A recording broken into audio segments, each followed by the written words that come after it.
All right, guys, thanks for tuning in. This is my Hummingbird Helix 7 fish finder that I've converted over to Dewalt power and a Pelican case. So in order to do that, I was able to pick up this adapter on Amazon for around $30. And while it's almost Dewalt yellow, it's not a Dewalt product. It is an aftermarket product. It has two USB ports that can be handy for charging small devices like a cell phone or an iPad. I always keep an extra cable in my case when I'm out in the boat, just in case my phone starts to die.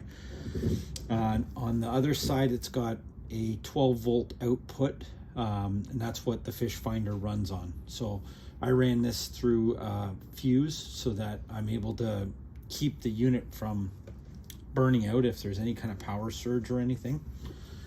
The adapter is pretty handy. One thing that I really like about it is it's got this LED light on it. So when I'm fishing before sunset or after dark and I need to tie up a bait, it just provides the perfect amount of light without lighting up the whole lake.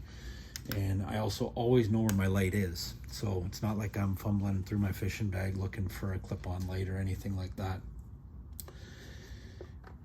The way that I attached it to the Pelican case was with the ram mount. So this ram mount, I was able to pick it up on Amazon.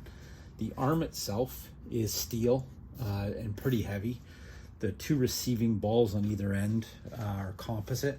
So I was able to bolt it into the side of the Pelican case with stainless steel bolts and nuts that have nylon lock washers built into them so that it doesn't vibrate loose during trips with ATVs or on the sled.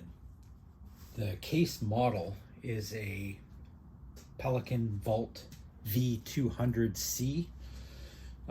Its dimensions are about 12 inches by 16 inches by 5 inches deep. Seems to fit the unit just perfect for everything that we need.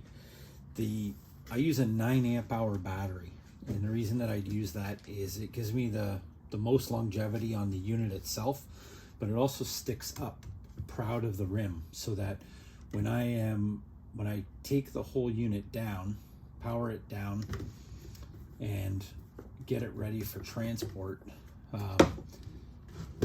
there's no issue. It sticks above, but when I close the case itself, it locks it into place within the foam. So it compresses into the foam on top and bottom, and there's no moving around when we're carrying it through the portages. So I picked a smaller case as well so that I could slide it under the seat of my canoe while I'm portaging. So I have a small bracket there that it fits into, and I just bungee cord it in place. And that allows me to have a little bit of extra weight at the back of the canoe, keep the canoe front up, and gives me my fish finder out when we're out on the lakes. Fishing is my primary focus when I'm out there. So after you power it down or unplug it, with this adapter, you do need to click the button once before the power will come back onto the unit. So it's kind of a quirky little feature, but that adapter sure does do the trick.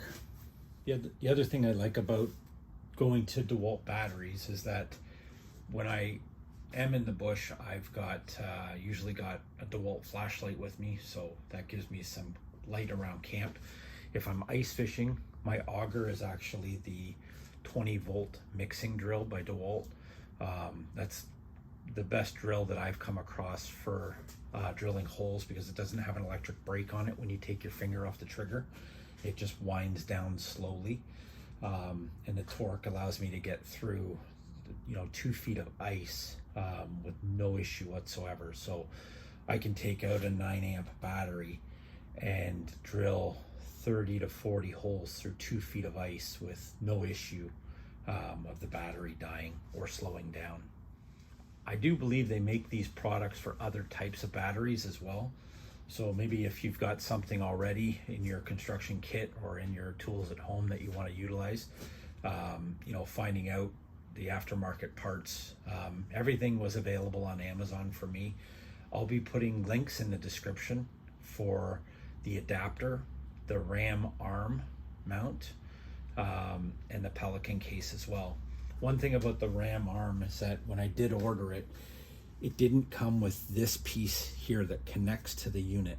And even though the ram mount said that it was for a Helix 7, because mine was originally an ice fishing model, it didn't have that bracket down at the bottom. So this large U-shaped bracket, I wound up having to order that separately, but once I had it in, everything bolted together and it was perfect. So I'll make sure that I add that in the description as well. So guys, I'm a new YouTuber, and I'm looking for subscribers, and I'm looking for people to interact with my videos. I am looking to make a lot more content.